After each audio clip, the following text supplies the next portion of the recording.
के तौर पर एक अल्टरनेट पॉलिटिकल प्लेटफॉर्म के तौर पर आपके दरमियान में आ रही है।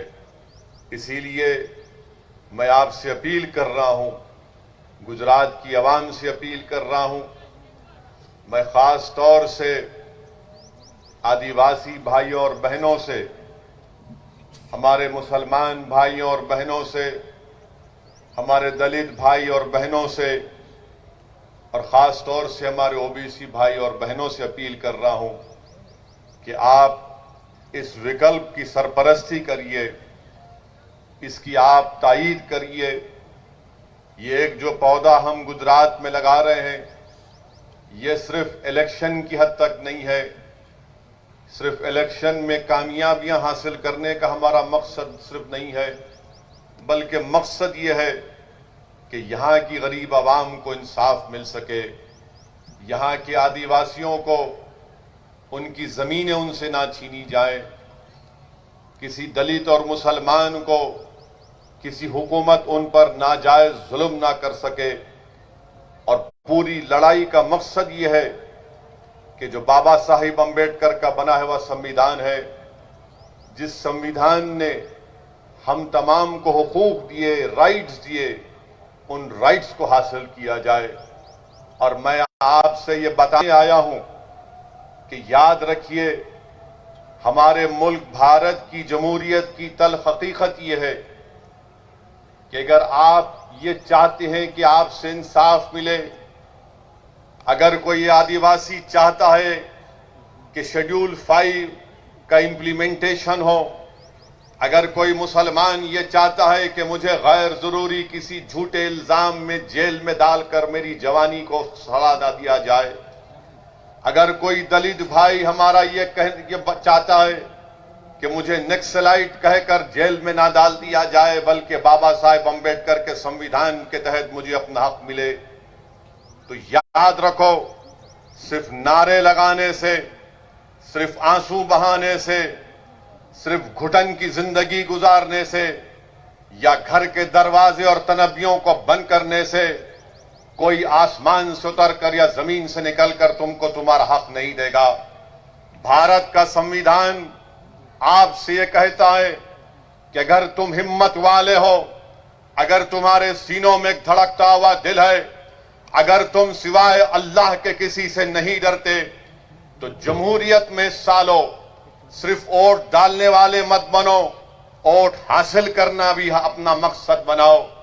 जिस दिन आप अपना वोट हासिल करेंगे, जब ये तमाम वंचित समाज अपना वोट हासिल करेंगे, तब जाकर हम बाबा साहिब अम्बेडकर ने संविधान में जिन 4 बातों का जिक्र किया था, जिसमें बाबा साहिब अम्बेडकर ने कहा था कि मैं तो संविधान बना चुका हूं, और बाबा साहिब अम्बेडकर ने कहा कि अब ये आदिवासियों पर, मुसलमानों पर, दलितों पर, ओबीसियों पर मुनहसिर है कि अगर वो अपने ख्वाबों को पूरा करना चाहती हैं, तो तुमको जरूरी है कि मैं तुमको वोट डालने का हक भी दे रहा हूं और वोट हासिल करने का भी हक दे रहा हूं।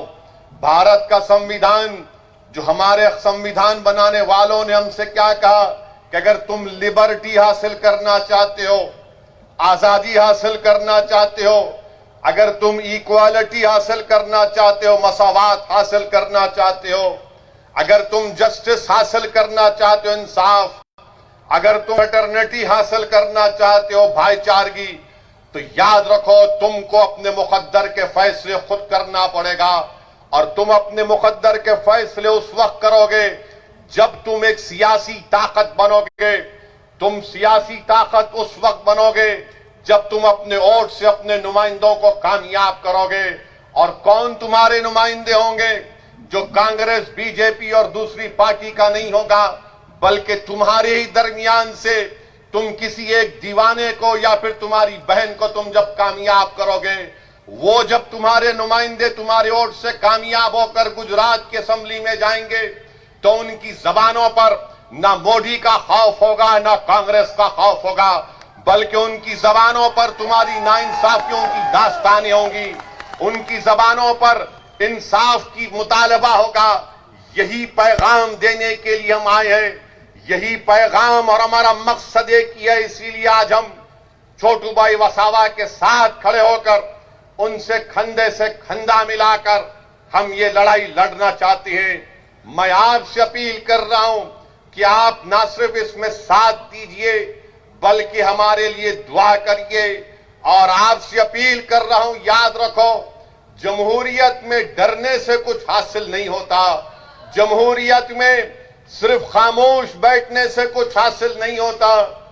याद रखो, जो सबसे ज्यादा आवाज लगाएगा उसी की आवाज सुनी जाएगी। जो रोएगा दुनिया उसको और दबाएगी। जो डर जाएगा इख्तिदार की कुर्सियों पर बैठने वाले उसको और डराएंगे। आप मुझसे सवाल करेंगे कि असदुद्दीन ओवैसी तुम क्या कह रहे हो कि जो डराएगा, जो डरता है उसको और डराया जाएगा, जो रोता है उसको और रुलाया जाएगा, और जो सबसे ज्यादा आवाज लगाएगा तो उसकी आवाज को सुना जाएगा। ऐ भरूच के जियालो, ऐ भरूच के मेरे शेरों जो तुम आज यहां पर जमा हुए, सुन लो मेरी इस बात को, सुन लो मेरी इस बात को। भारत के किसानों ने नरेंद्र मोदी की नींद को हराम करके रख दिया।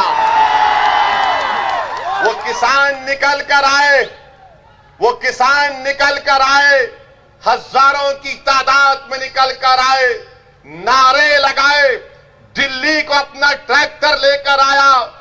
तो भारतीय जनता पार्टी जिसके पास 300 एमपी है, आज वो परेशान है, टाई टाई उनकी हो रही है कि कैसे किसानों से मुकाबला किया जाए।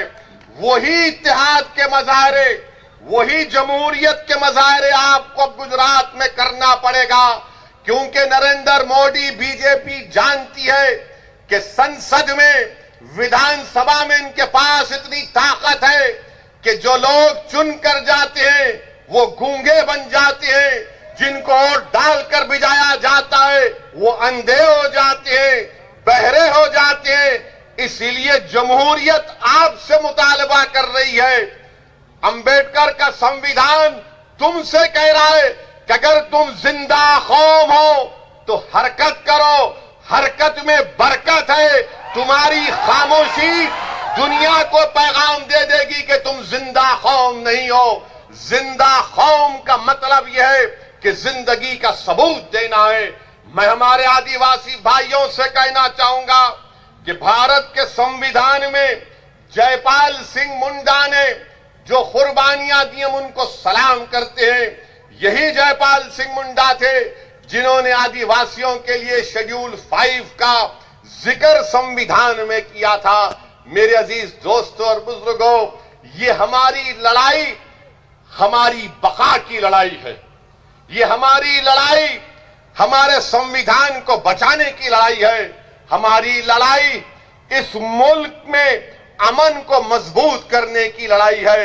मैं आज के जलसे से उस अजीम आदिवासी constituent assembly debate constituent assembly के रुकन जयपाल सिंह मुंडा को भी सलाम करता हूं कि इन बुजुर्गों ने हमको, हमारी आने वाली नस्लों के लिए ये सोचकर शेड्यूल 5 का इनकॉर्पोरेशन भारत के संविधान में किया था।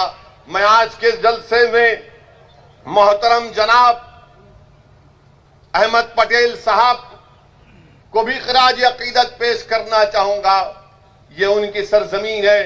यहीं से अहमद भाई निकलकर दिल्ली गए और कांग्रेस पार्टी के ऊंचाइयों तक पहुंचे। मैं अल्लाह से दुआ करता हूं कि अल्लाह सुब्हानहू व तआला अहमद पटेल साहब की मग़फ़िरत फरमाए।